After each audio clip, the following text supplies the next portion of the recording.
Hey everybody, Eddie J on crypto. Hope you're having a great day. So, we had a lot of stuff to talk about, but I've shortened the list because let's see, it's 3:06, about a little over a half hour ago, we got notice from the United States government that they got more information that said Putin literally said he wants to invade invade Ukraine, which means that this can happen literally within days. Um, I guess he's done enough preparation and he's ready to make the move, and the markets have reacted. So things have gone down. Um, that's not the news that I was going for today. But amazingly enough, stocks have gone down, but not hugely, just enough to, have concern. More importantly, the crypto space has gone down, but really, it's just at the bottom of the floor, right? So still, as far as I'm concerned, we're still moving within a space. I mean, we're starting to see certain things happen right now, but I think what I'm hoping for is that people will come to their freaking senses and realize that I can put my money in gold or I can put my money in crypto. You should put your money in crypto or I would put my money in crypto because gold does not perform as well as crypto, period. Maybe it will in the future when people start to realize that it's a finite resource. But right now, excuse me, Bitcoin outperforms gold like by multitudes. So not sure why anybody would rush to gold. Oil is shot up because of the news, obviously. It's going to be interesting to see how the EU plays everything out. Oil is shot up. I think it's at 94. I'm expecting it to go above 100. It kind of makes sense, right? Less oil on the market. The pipeline that's supposed to go through Germany, not going to most likely not going to happen now. Just waiting to hear what Germany does. Um, I guess the oligarchs in Russia have enough money in crypto so they can move their money around. And so if they get kicked off the SWIFT network, which is the world's way of maneuvering money around the globe, so we'll see. But that's gonna have an impact. How long it has an impact, I don't know. And I think Russia could have a lot to lose by doing this. I mean, yeah, you could possibly gain another country, gain that space, envelope it into your new USSR, whatever. Um, but really, what do you actually gain? You gain uh, to be ostracized by the rest of the world, except for like China, right? Because now China is best friends with Russia. That ought to play out interestingly. But if you're a business from any place else in the world, do you really want to do business in Russia with everything that they're doing and how they manage their government? I know I wouldn't. Excuse me, I mentioned that yesterday with regard to miners. The miners got kicked out of China. A lot of them moved to the United States and other places. And now Russia's saying, hey, we have a lot of electricity. You can come here and mine. Why would I want to do that? Because I would expect Russia to keep my stuff. So I wouldn't, for me, that's not a business decision that I would make. So I think they can look forward to being ostracized even more. Um, but we'll see how that plays out. I really do expect cryptos to pick up. A lot of money has been flowing into Ukraine via crypto. So that's something to pay attention to, and just how the rest of the world reacts. And was it kind of baked in? Because some people are saying, well, we expect Russia to, you've been front running this. We expect Russia to invade. Others are reacting like, oh my gosh, didn't know, didn't realize. No, he's been front running this forever now. So how could you not expect this? So we'll see how it goes. More importantly, or at least on the more fun side, Coinbase is trying to expand its grip in the United States by introducing 8 new coins. Um, these coins like FunctionX, Origin Trail, I'm just reading the list over here that I typed up, Ethereum Name Service, ARPA Chain, GYEN, Gyen, I don't know, Alchemix, Krill, and Ribbon Finance. So you can go do some research and find out who they are and all that good stuff. I put in a video, I think last week, that I am mindful of the coins that Coinbase adds. I'm very mindful because I read an article last week that said, well, Coinbase's judgment on adding coins is kind of, could be a little suspicious, being that they they picked out a coin, and the people that did the research picked out a coin and said, "Oh, watch this coin." The coin was added. Actually, the coin was at one place before it was added. Then it was added, shot up, and then all of a sudden it tanked. That's To me, that's a sign of a rug pull. So that's what I would be looking at. Uber. This is kind of interesting. Uber is doing deep research into accepting crypto. So when all these companies do that and start thinking about, well, oh, we should accept crypto, we should accept crypto. Great. So we kind of have the top two coins that they're going to accept, right? They're definitely going to accept Bitcoin. They're definitely going to accept Ethereum. But what happens after that? Are there any other coins after that that they would want to accept? Like, is it going to be Doge for microtransactions? Is it going to be Shiba Inu? Could it be Polygon? Could it be any one of the other ERC20 coins that are out there, or even other coins from other chains, other layer ones? So that's something that I look at when companies say, "Oh, we're going to do coin." Like I said yesterday, Apple is looking into working with other digital wallets. Well, great. What does that mean? If they're going to get into crypto, what coins would they accept? So that's what makes it interesting to me. But that's good news in terms of mainstream penetration for the acceptance of cryptocurrencies, in the speed at which that money can change hands, right? And you can cut out that third party that's kind of got their hand in your pocket, taking a percentage of your money, whether it's 1.9% if you're a large business, doing business in person, or if it's 2.9, 3.9, even in some cases 4.9% of your money. So a lot of businesses are looking into doing crypto, which is why our platform, Rebel Reach, is actually integrating crypto right now. We're hoping to have that done by the end of the month, so that way, whatever e-commerce site is hosted on our platform, you'll be able to accept credit cards, PayPal. We're also integrating Block, sorry, as well as crypto. So those are all very interesting things that can help small businesses maintain the bulk of their money on a given sale, instead of giving that interest rate away to somebody else, that all you're doing is transferring money, and you're giving it away to two separate parties, right? You're giving it to the company that's actually handling the transaction, and then you're giving it to the actual credit card company. So it's actually two hands that are in your pocket. Not fun. The next one is, another country in the EU is calling for a EU-wide ban on cryptocurrency. Now, the EU has not reacted well to cryptocurrency, and the central banker that's actually doing this is the governor of Hungary's central bank. He's saying we should ban this EU-wide. And this is coming after a couple of EU countries reached out to El Salvador, who, as you know, as per my previous videos, has accepted Bitcoin as legal tender, and is actually installing ATMs, an additional 1,500 ATMs within the country right now. That didn't go over well. El Salvador said, yeah, whatever, and they're doing crypto.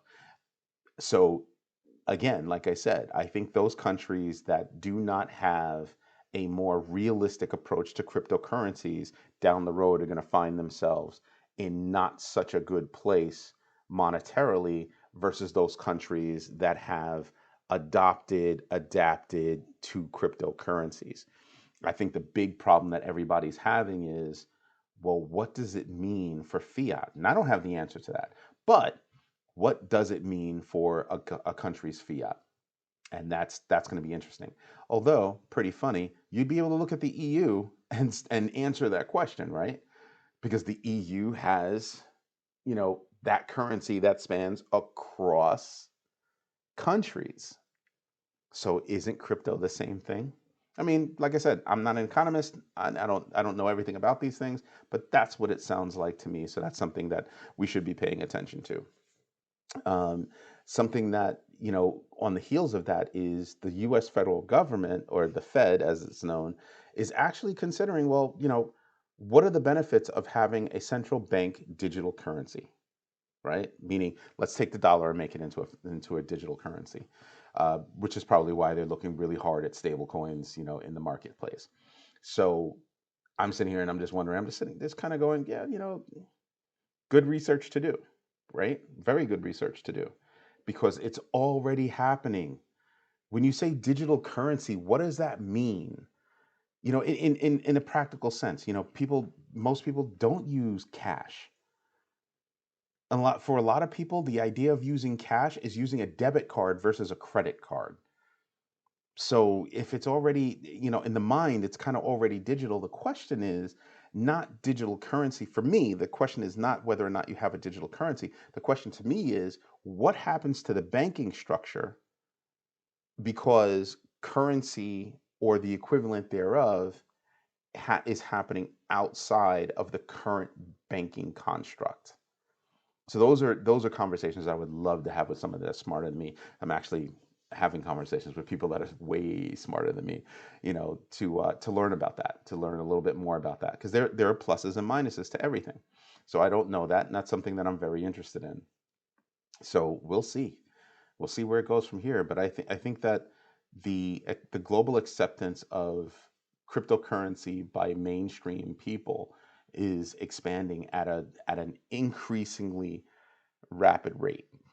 And if you look at that, that is good for crypto. Now it's great. So when does the hype about crypto go away and we settle down into this is how crypto is moving? Does that kind of quell the volatility of crypto? Ugh, sometimes pronouncing words.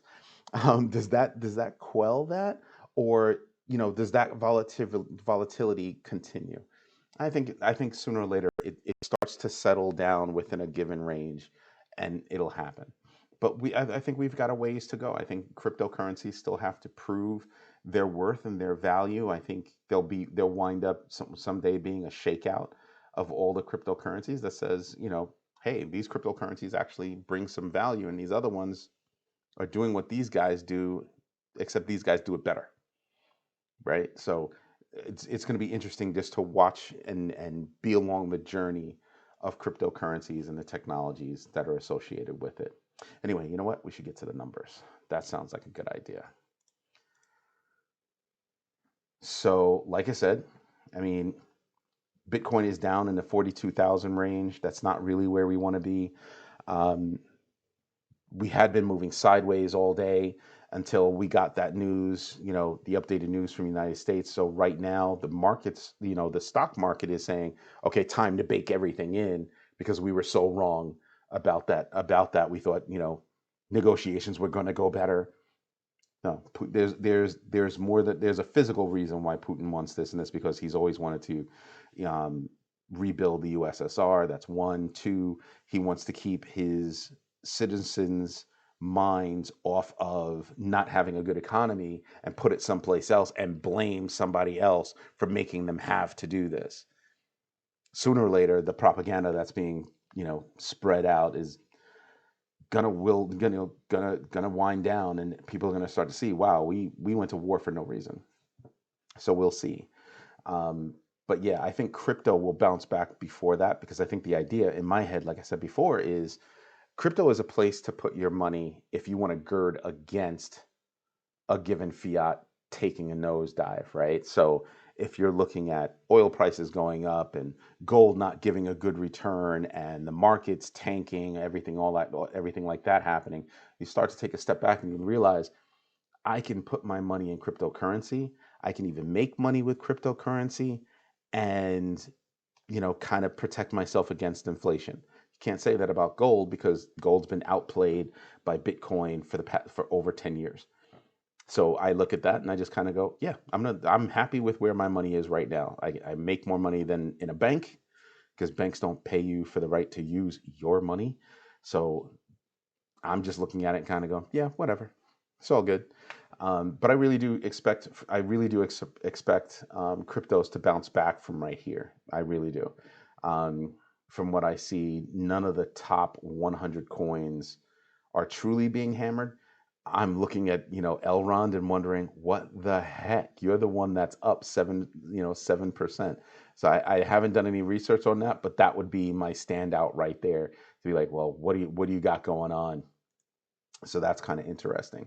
As a matter of fact, let's take a look at the winners and losers So on the loser side, again, not paying attention to Safe Moon, but look at how deep the losers are, from 11% all the way up to 23 if you count Safe Moon, that's where you do business, all the way up to negative 43%. If you look at the winners side, not many winners going on, right? I mean, you get down into the zeros real fast. From right here, that's moving sideways. Anything above that, and you sit there and you're kind of like, well, do we really know these coins? Hero, you know about within the space, but Elron going up, don't know why. So these are things that I would be looking at in terms of, are these good plays, are these bad plays, and we just saw it jump again. So that's going to be interesting just to watch to see how everything plays out. Obviously, right now, losers are beating winners. Is it a buying opportunity? If I had extra money to throw in, which I don't, I'm putting my money into developing crypto technology into the Rebel Reach platform. But if I had the extra money, I probably would be buying right now. So that's what I'm looking at. With that said, today's fear and greed index is still at 50.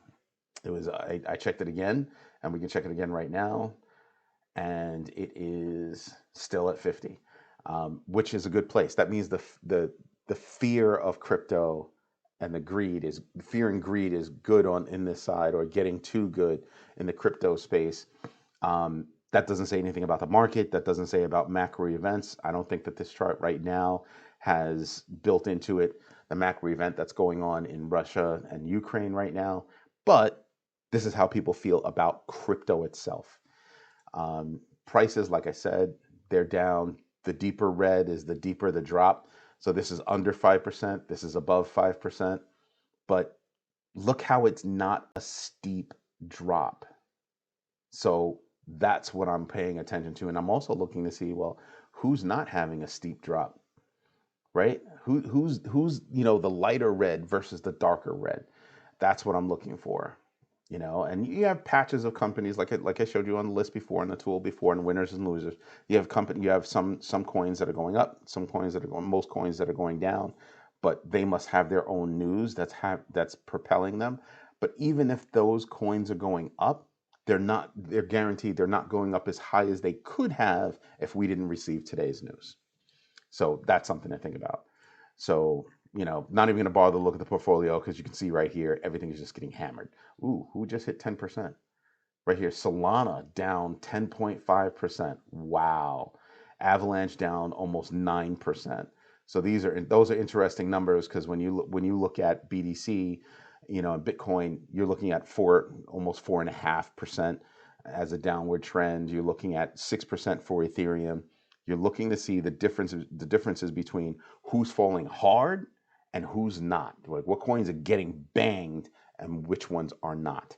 So that's what I would be paying attention to. Even a high flyer like XRP, like Ripple, with all the news that they've had in the past couple of days, they are getting hammered at almost 8.75%. So that's something to pay attention to as I look at it. But then when I look at Solana, it's kind of like, wow, Solana, what the heck? Under 100 beans? Really? Give it a few weeks and Solana comes back. It's normally way above $100. Some of these things really are, steals at the moment. Where is Terra? Control F. There's Terra Luna. So, they're moving sideways. They're mostly moving sideways right now. They cut that deal with the Washington Nationals. I said that yesterday, so that's something to pay attention to. Anyway, do me a favor, hit the like button. Just let me know that what I'm doing here is helpful to you. Subscribe. That is really, really helpful. And hit the notification bell so you know when I'm dropping a new video. Hope you have a great day. This is Eddie J on Crypto. Bye bye.